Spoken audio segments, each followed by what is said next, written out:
میں لباس بدل کر پہنچا تو نارائن اور دونوں مسلح سنتریوں کو حسب سابق الرٹ حالت میں اپنا منتظر پایا۔ نارائن کے چہرے پر موجود تناؤ میں ذرا بھی کمی نہیں آئی تھی۔ میرے اندازے کی ہر گزرتے لمحے کے ساتھ توثیق ہو رہی تھی کہ معاملہ سنگین ہے اور کم از کم میرے لیے آنے والا وقت کچھ زیادہ سازگار نہیں ہے۔ میں نے نارائن کی نظروں سے جھلکتی بے چینی نظر انداز کر کے اطمینان سے اپنا تکیہ اٹھایا اور اس کے نیچے سے اپنی شناختی دستاویز اور air marshal S P engineer کی طرف سے جاری کردہ خصوصی سیکیورٹی پاس نکال کر اپنی بیرونی جیب میں رکھ لیا۔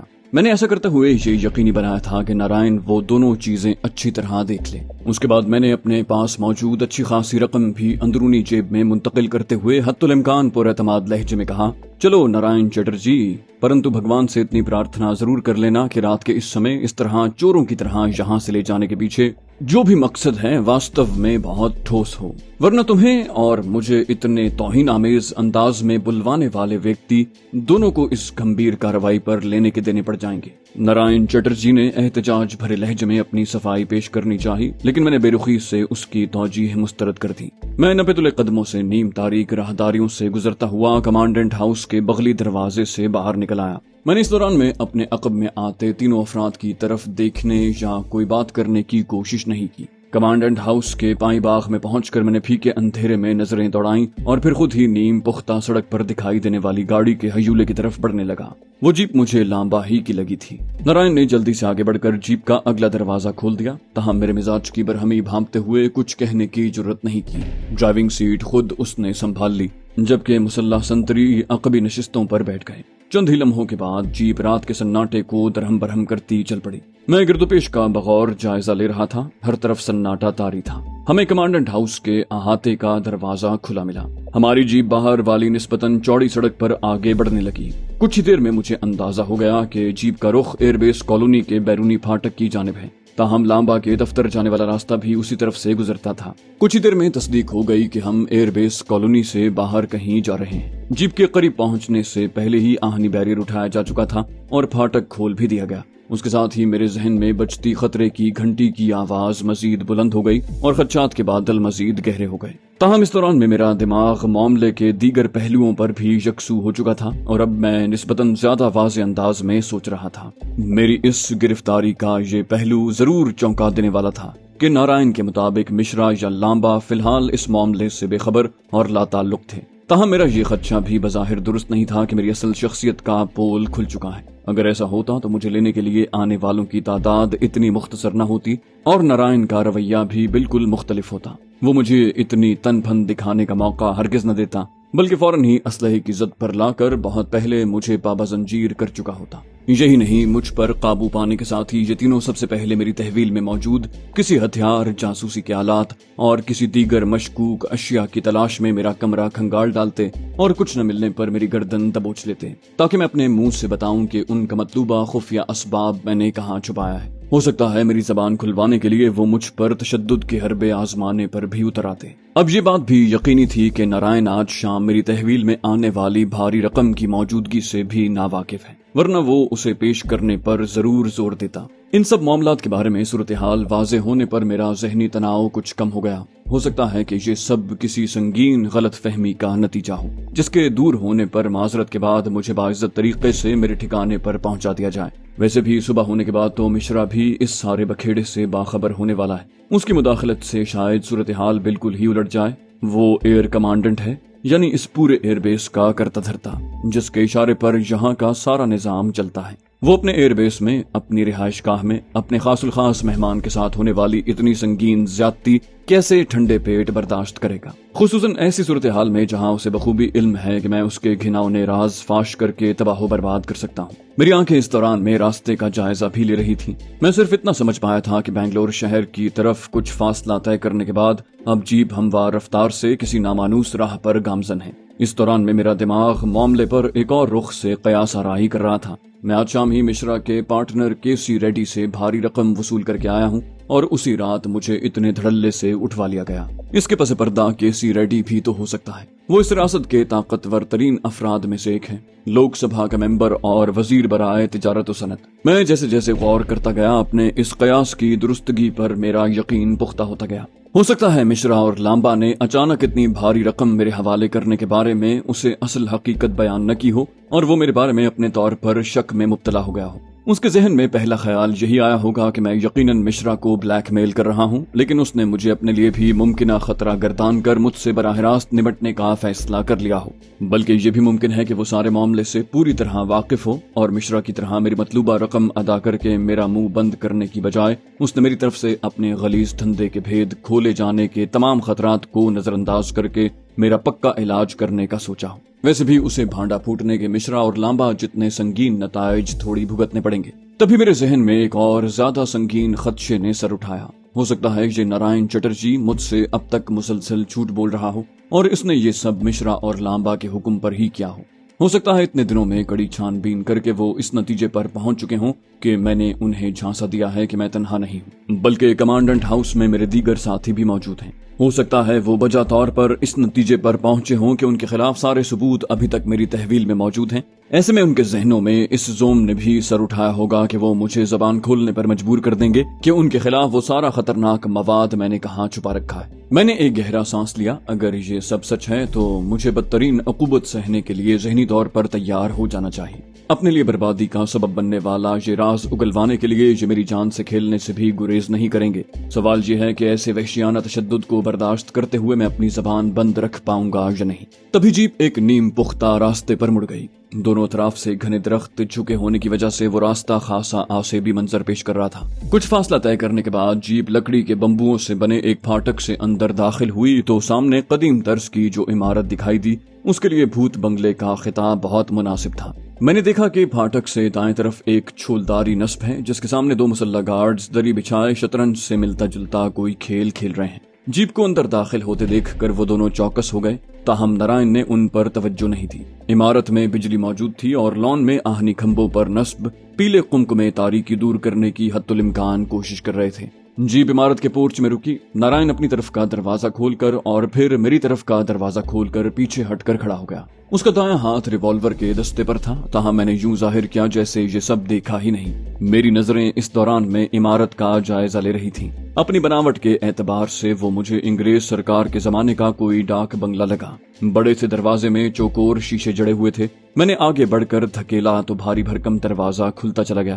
میں بلا تکلف اندر داخل ہو گیا۔ میرے سامنے ایک چوکور ہال نما کمرہ تھا جس کی 3 دیواروں کے ساتھ کرسیوں کی قطاریں دکھائی دے رہی تھیں، جبکہ چوتھی طرف ایک بڑی سی میز اور اس کے عقب میں چرمی نشست رکھی تھی۔ وہ جگہ بحیثیت مجموعی ایک دربار کا سمنظر پیش کر رہی تھی، تاہم اس وقت وہاں کوئی زیروح موجود نہیں تھا۔ میں نے ٹھہر کر نارائن کی طرف دیکھا۔ وہ سامنے دکھائی دینے والے ایک دروازے کی طرف بڑھا۔ ہلکا سا دھکا دیتے ہی دروازہ کھل گیا۔ میں نارائن کے پاس پہنچا تو دیکھا کہ دفتر اور خوابگاہ کا ملا جلا منظر پیش کرنے والا ایک کمرہ میرے سامنے ہے۔ سامنے مخملی گدے والی جہازی سائز کی مسہری پر کرتے پاجامے میں ملبوس چھریرے بدن اور تیکھے نقوش والا ایک سانولا سا شخص نیم دراز ہے۔ ایک نازک سی اینک اس کی ناک کی پھنگی پر رکھی تھی۔ ہماری آمد پر چونک کر متوجہ ہو جانے سے پہلے وہ ہاتھ میں موجود ایک کتاب پڑھ رہا تھا۔ میں نے اندازہ لگایا کہ اس کی عمر 50 کے آس پاس رہی ہوگی۔ نارائن نے اندر داخل ہوتے ہی اسے پرنام کیا، تاہم میں نے اس کی ضرورت محسوس نہیں کی۔ اس شخص نے وہیں بستر پر بیٹھے بیٹھے سر سے پاؤں تک میرا بغور جائزہ لیا اور پھر مجھے مخاطب کر کے انگلش میں پوچھا، تو آپ ہیں فضیلت مآب جناب روہت شیکھر، آفیسر آن اسپیشل ڈیوٹی۔ اس کے لہجے سے اندازہ لگانا مشکل تھا، لیکن میرا اندازہ تھا کہ وہ کسی مشرقی ہندوستانی ریاست غالباً بہار سے تعلق رکھتا ہے۔ میں نے اس کی آنکھوں میں آنکھیں ڈال کر تند لہجے میں جواب دیا، جی ہاں، اب اپنا تعارف کروائیے۔ مجھے اتنی رات گئے مجرموں کی طرح طلب کیے جانے کی ٹھوس وجہ بھی درکار ہے۔ میرے لہجے میں کوئی ایسی بات ضرور تھی کہ وہ سنبھل کر بیٹھ گیا۔ جواب دینے کی بجائے وہ مزید کچھ دیر مجھے نظروں ہی نظروں میں تولتا رہا۔ پھر اچانک وہ بستر سے اٹھا اور سامنے دیوار کے ساتھ بچھی دفتری میز کے عقب میں بید کی چھال کی پشت والی کرسی پر جا بیٹھا۔ پھر اس نے گھمبیر لہجے میں مجھے مخاطب کیا، تشریف رکھیے مسٹر روہت، نارائن آپ بھی بیٹھیے۔ قدر توقف کے بعد میں عین اس کے سامنے والی کرسی پر جا بیٹھا۔ نارائن نے بھی مؤدب انداز میں میرے ساتھ والی کرسی سنبھال لی۔ دونوں گارڈز بدستور سٹین گنز سونتے چوکس کھڑے تھے۔ بات مزید آگے بڑھانے سے پہلے اس شخص نے میز پر رکھی ایک دھاتی ڈبیا کھول کر اس میں سے پان کی ایک گلوری نکال کر نفاست سے منہ میں رکھی اور انگلیاں ایک رومال سے صاف کی۔ میں تحمل سے اس کے بولنے کا انتظار کرتا رہا۔ 3-4 بار منہ چلانے کے بعد اس نے مجھے مخاطب کر کے کہا، مجھے بتایا گیا ہے کہ آپ کو chief of air staff office سے ایک خصوصی مشن پر بنگلور بھیجا گیا ہے اور air chief marshal S P engineer نے اس مشن کے لیے آپ کو ایک خاص الخاص سیکیورٹی پاس جاری کیا ہے۔ اس کی بات سن کر میرا دل بری طرح سے دھڑکا، تاہم میں نے اپنے اعصاب قابو میں رکھتے ہوئے ٹھوس لہجے میں کہا، جی ہاں، لیکن مجھ سے مزید کچھ پوچھنے سے پہلے بتائیے کہ آپ کون ہیں اور کس حیثیت میں مجھ سے یہ پوچھ گچھ کر رہے ہیں۔ میری توقع کے برخلاف اس نے دفاعی لہجہ اختیار کرنے کی بجائے بے نیازی سے کہا، سب کچھ بتا دوں گا مسٹر روہت، ذرا سا تحمل رکھیں۔ پھر اس نے میرے پہلو میں براجمان نارائن سے پوچھا، یہاں لانے سے پہلے کیا آپ نے ان کی تلاشی لی تھی مسٹر نارائن؟ یہ سن کر نارائن چونکا اور بے ساختہ نفی میں سر ہلا دیا۔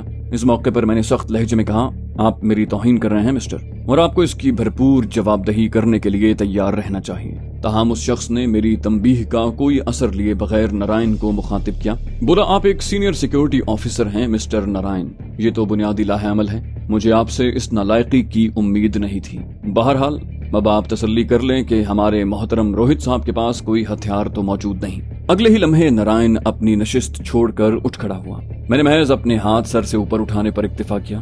نارائن نے ماہرانہ انداز میں میرا جسم اور لباس ٹٹولا اور پھر نفی میں سر ہلا دیا۔ اس پر میں نے اپنے لہجے میں طیش بھرتے ہوئے کہا، آپ جو کوئی بھی ہیں انتہائی بد اخلاق انسان ہیں۔ جواب میں اس نے برفیلے لہجے میں کہا، مجھے آپ سے خوش اخلاقی کی سند لینے سے کوئی دلچسپی نہیں ہے مسٹر روہت، میں صرف اپنے فرائض منصبی ادا کر رہا ہوں۔ نارائن کی جگہ میں آپ کو لینے جاتا تو نہ صرف سب سے پہلے آپ کی جامہ تلاشی لیتا بلکہ آپ کے ٹھکانے کو بھی اچھی طرح کھنگالتا۔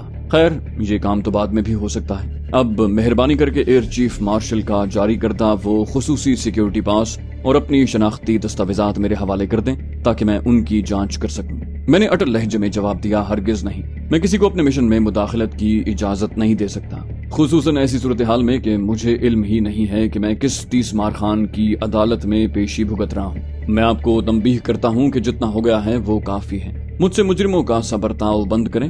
اگر آپ واقعی کسی سرکاری ڈیوٹی پر ہیں تو آپ کو یہ معلوم ہونا چاہیے کہ کسی بھی قسم کی کارروائی سے پہلے اپنی شناخت اور عہدہ ظاہر کرنا لازمی ہے۔ اس کے بعد یہ بھی بتانا ضروری ہے کہ آپ کس مقصد کے تحت ایسی کوئی کارروائی کر رہے ہیں۔ وہ چند لمحوں تک بغور مجھے دیکھتا رہا، پھر پرسکون لہجے میں بولا، میں وزارت امور داخلہ کا director internal security Yogender Shukla ہوں۔ مجھے ایک خصوصی عدالتی کمیشن کے حکم پر سارجنٹ پرتھوی کی ہلاکت کی تفتیش کے لیے تمام تر اختیارات دے کر یہاں بھیجا گیا ہے۔ اس کی زبان سے نکلنے والے یہ الفاظ سن کر میرے دماغ میں دھماکہ سا ہوا۔ میں تو پرتھوی کی موت کو ایک گمگشتہ قصہ سمجھ کر لگ بھگ فراموش کر بیٹھا تھا، لیکن وہ تو زخمی ناک کی طرح ایک بار پھر اپنا پھن پھیلائے میرے سامنے آن کھڑا ہوا۔ ادھر یوگندر بولے جا رہا تھا، میں آج سپہر کی پرواز سے یہاں پہنچا تھا اور میں نے فوراً ہی اس کیس کی تحقیقات شروع کر دی تھی۔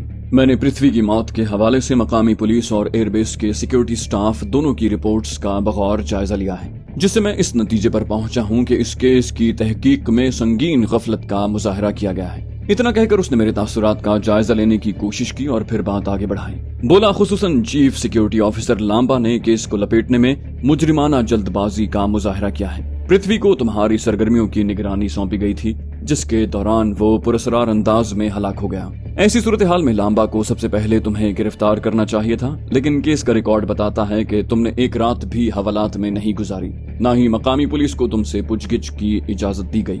یہ سب کسی سنگین گھپلے کی نشاندہی کر رہا ہے۔ یوگندر گفتگو کے اس مرحلے تک پہنچ کر جیسے ہی خاموش ہوا، میں نے تلخ لہجے میں کہا، اگر آپ کوئی ایسی رائے رکھتے ہیں تو مجھے بالجبر یہاں بلوانے اور یہ سب مجھے بتانے کی بجائے آپ کو پہلے معاملے کی تفتیش کرنے والوں سے باز پرس کرنی چاہیے تھی، لیکن آپ نے دیہات کے پولیس والوں کی طرح آسان راستہ چنا۔ جس پر شک ہو اسے گدی سے پکڑ کر پولیس چوکی بلوا لو اور پھر اس پر ڈنڈے برسا کر اپنی مرضی کا بیان حاصل کر لو۔ میری بات سن کر مشتعل ہونے کی بجائے یوگندر خباثت بھرے انداز میں مسکرایا اور لطف لینے کے انداز میں بولا، ہمارے پولیس والوں کا یہ تفتیشی طریقہ چاہے کتنا بھی خلاف قانون اور غیر قانونی ہو، اکثر کارگر ثابت ہوتا ہے۔ اسی لیے تو انگریز سرکار کی رخصتی کے باوجود آج بھی ملک بھر میں روزانہ استعمال کیا جا رہا ہے۔ بہرحال ڈرنے کی کوئی ضرورت نہیں ہے، میں آپ پر ڈنڈے کی طاقت آزمانے کا کوئی ارادہ نہیں رکھتا، کم از کم اس وقت تک تو ہرگز نہیں،